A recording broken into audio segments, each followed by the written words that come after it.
Bueno, mi nombre es Diana Martínez, soy del departamento del Meta, líder campesina, defensora de derechos humanos en el municipio de Puerto Rico Meta, y hago también trabajo con ahorita en el acuerdo de paz, con personas firmantes del acuerdo de paz, jóvenes, mujeres. Con el ANSOR también venimos haciendo un trabajo, pero también como de la lucha que venimos haciendo como organizaciones nacionales, regionales, en este caso la mía de base, que es Agrocafé. Nos unimos con Caquetá, Meta y Guaviare para hacer un espacio de diálogo frente a las problemáticas socioambientales que se han generado después del acuerdo de paz con el gobierno nacional en pro del gobierno en defensa al medio ambiente, según eso, pero que no es así. Está haciendo un atropello ante el campesinado, que lo estamos llamando el trato criminal hacia el campesinado. De las personas que estamos viviendo en las áreas protegidas. Estamos alrededor de 4 parques en estos 3 departamentos, 4 o 5 parques, y nos hemos unido y hemos creado una agenda como espacio de diálogo. Se llama Agenda Étnica Popular y Campesina. Allí hay 13 puntos. Allí también siempre hemos, desde mucho más antes la lucha que venimos llevando, hombres y mujeres en el territorio por la defensa de la vida, la tierra y el territorio, es ser sujetos de derechos, el campesinado, que jamás lo hemos tenido, que se reconozca ese derecho. Y la otra que se ha venido implementando es parques con campesinos, y por medio del ANSOR trabajamos el eje de las zonas de reservas campesinas que están ya de hecho, pero que pues hay que legalmente constituirla, es que la reconozca el Estado, pero de hecho está en la Constitución política y él no ha tenido la voluntad de reconocerlas.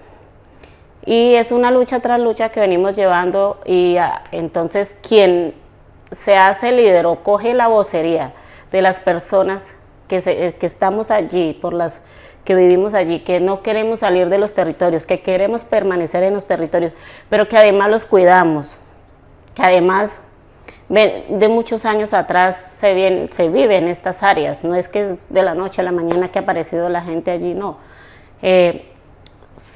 Son personas, colonas, que llegaron de diferentes partes del territorio del país por la violencia, por la ola de violencia, y que allí construyeron sus vidas, donde el trabajo comunitario, que tiene un valor tan significativo, donde nunca ha habido Estado, porque históricamente hemos sido abandonados por el Estado colombiano. Y como no ha habido esa inversión, pues nosotros como personas, como civiles, nos hemos organizado tanto desde las juntas de acción comunal, y son legales, y cuando una junta de acción le dan personería jurídica, es legalmente constituida, entonces no somos personas ilegales dentro de los parques. Y nos hemos organizado para hacer una gobernabilidad comunitaria dentro de nuestro territorio, donde hemos construido puentes, escuelas, porque no la hay, semipuestos de salud, en teoría no hay, pero en algunas partes medios centros cuadramos, todo lo relacionado para un buen vivir como personas que somos dentro de un espacio, de unas áreas, de unos territorios donde jamás el Estado llega, pero que cuando llega es solo con violencia, con atropellamiento, con violaciones de derechos humanos a hombres, mujeres, jóvenes, de todo el estilo. ¿Que ha habido coca? Claro, eso no se puede negar, porque era la única forma de subsistir allí en los territorios, porque no hay otra forma de economía que le entre a las personas allí. ¿Por qué razón? Porque como no ha habido un gobierno que apoye el tema, la inversión social, tanto en lo productivo, en lo agrícola, en las vías, en puentes y demás, pues nos ha tocado vivir de otras formas. Entonces los campesinos pues también estaban cultivando. Claro, llega el acuerdo de paz, se inicia dentro del punto 4 un programa de sustitución y que va anclado con el punto 1, que es la reforma rural integral, y donde están el tema de los PEDETs, y esto que hasta el momento no ha llegado, no ha habido esa inversión a los territorios. Donde el gobierno incumplió con el tema del plan de sustitución de cultivos, donde el campesinado erradicó o sacó sus matas como muestra de la voluntad de que si quiere cambiar lo supuestamente ilícito por lo lícito, porque la coca no es lícita. Para mí no es lícita. Lícito es lo que le hacen las demás personas. Ilícito es lo que ya el rumbo que le cogen. Porque si fuera así, la planta de la mata de coca sirve para muchas cosas, muchas variedades, inclusive es medicinal. Si la legalizaran, seguramente se harían más bien para temas de medicinas, de tratamientos, cremas, muchos beneficios que se pueden, pero que no lo van a hacer porque, bueno, hay otros intereses. En sí, el campesinado cumplió, pero el gobierno no cumplió. Al no cumplir, pues obviamente, ¿qué va a hacer una persona que antes al menos tenía para sus panelas, para sus arroces, para lo que sea? Pues obviamente tendrá que ir y otra vez a tumbar un pedazo de tierra para sembrar yuca, plátano, porque de eso se sobrevive. Hacer la vida en el campo.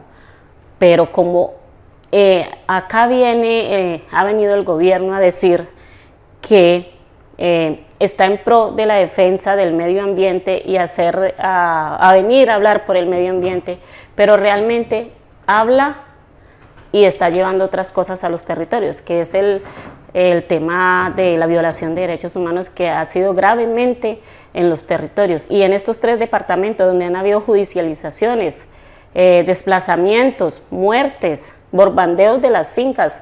¿Por qué se trata a las personas así? Personas de mayores de edad, personas mayores, analfabéticas, llevadas a la cárcel, donde están usando este estilo de que llegan, se lo llevan y bueno, quiere salir, firma acá, pero no puede volver al territorio, está desplazando nuevamente a esa persona, cuando las personas que viven allí son víctimas del conflicto por más de 60 años que ha habido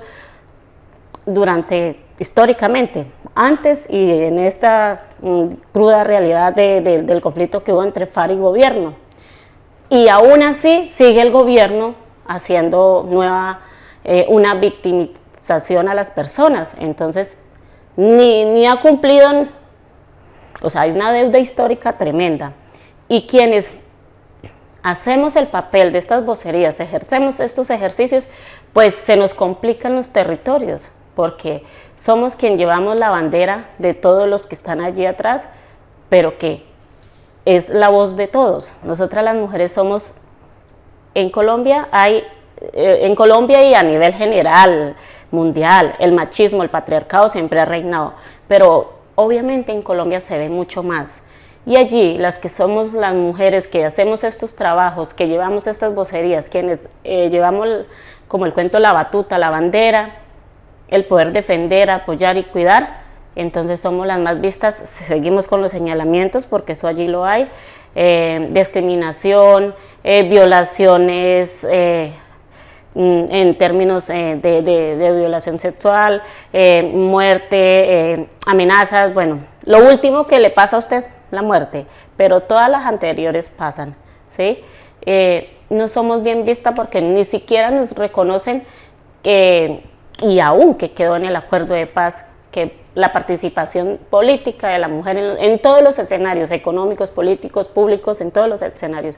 O sea que debemos de vivir siempre sumisas como nos quieren mantener, y se sufre mucha violencia intrafamiliar por eso, entonces eso no puede pasar. Nos tocó, de la misma guerra que se ha venido viviendo, pues organizarnos, sacar esa fuerza para poder defender esa tierra, esa vida, ese territorio, pero defender a sus hijos, a sus maridos, porque muchas de las mujeres que estamos allí son viudas, son madres y demás, y hay mucho joven que fue reclutado para la guerra y que aún se sigue, y queremos parar esto, queremos un territorio en paz.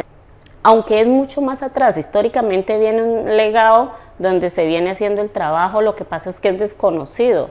Nunca han reconocido el trabajo comunitario tanto de los hombres y de las mujeres que han venido luchando. Las dinámicas de guerra han sido tan violentas que han dejado muchas cicatrices, han dejado muchas víctimas, han dejado de todo, y en ocasiones tiene uno que apartarse para poder salvaguardar la vida también, ¿sí? Y no queremos que esto siga pasando en Colombia. Creemos que allí nuevamente se active el espacio de esta agenda ambiental, que lo hemos creado como espacio para el diálogo, interlocución, concertación desde el campesino, donde la problemática viene desde el campesino, o sea, le llega al campesino, pero que nosotros tenemos las propuestas para que se solucionen estas problemáticas. O sea, se basan desde el escritorio y así no son las cosas.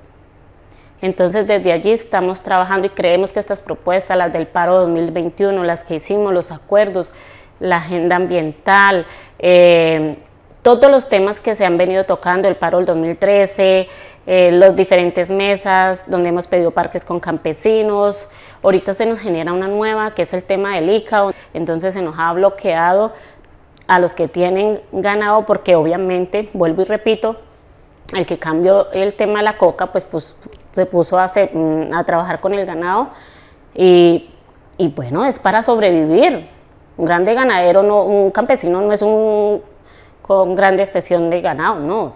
Es allí el que sobrevive para poder tener una vida normal para sus hijos, y decimos normal porque la situación está muy, económicamente no está bien, y por eso estoy aquí, he estado en el programa, y el programa me ha permitido para visibilizar esta lucha. Es demasiado triste ver lo que pasa en Colombia y en los llanos orientales por los intereses de otros, donde están las transnacionales, empresas transnacionales, internacionales, allí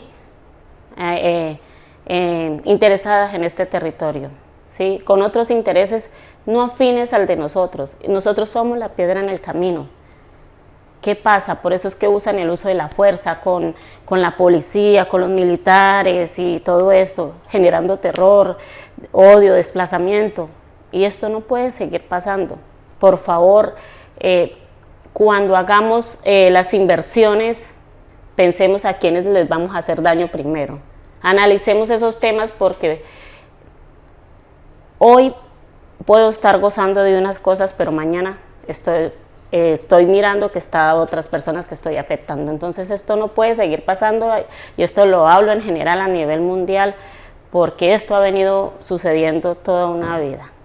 Me pareció muy productivo porque pude, como lo decía antes, hacer la visibilización, sensibilización y denuncia además, para que conozcan de antemano de quién ha vivido las problemáticas en región, y pues de quién trae esa voz de los que están allá. Y eso me ha permitido la estadía de hacerlo, pero que además me ha permitido formarme, que además me ha permitido otros cuidados. Entonces me ha servido mucho, me voy llena de optimismo, esperar que todo lo que se hizo acá pues dé fruto, que por favor sigan, que se visibilice, que se muestre, que se vea la realidad, que sigamos ahorita con el contexto del acuerdo de paz, el tema de la Comisión de la Verdad, donde salieron tantas verdades, que se da a conocer, que no vuelva a pasar esto. Bueno, a partir de redes quedo a la espera, me llevo muchos contactos, me llevo muchas redes, y quedo a la espera hay que hacer un seguimiento. Me reencontré con personas con las que ya hemos trabajado, hemos hecho equipo, personas que siguen trabajando desde acá por Colombia, personas colombianas que también tienen sus organizaciones acá y que lo apoyan a uno y conocen el trabajo de allá, y entonces yo creo que hay cosas bonitas, y si la oportunidad es esta con este gobierno, entonces puede haber un trabajo ahí que se puede seguir llevando. Entonces, no, agradecer también al programa por verme tenido en cuenta, y que sigan haciendo estos procesos, de verdad que son necesarios.